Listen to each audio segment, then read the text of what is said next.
Shattering filter bubbles 101.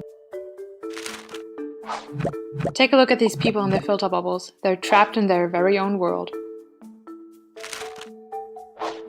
The question is, how do we free them so they can engage in conversation? This is Alex. Alex too is trapped in his filter bubble. We're about to help him.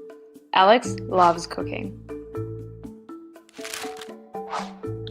Look, he searches for a recipe for Maultaschen. As per usual, he clicks on the very first recipe. But what's happening now? Instead of the beloved Maultaschen recipe, all kinds of noodle dishes appear. So many options he never thought about. That one looks yummy. Alex picks the wontons. That's all virus in action, bursting filter bubbles one person at a time, moving step by step toward a more open-minded society. Now imagine it wasn't just about food. Think about political ideals, societal issues, sustainability debates. Presenting our virus for more Maultaschen diversity. Credit.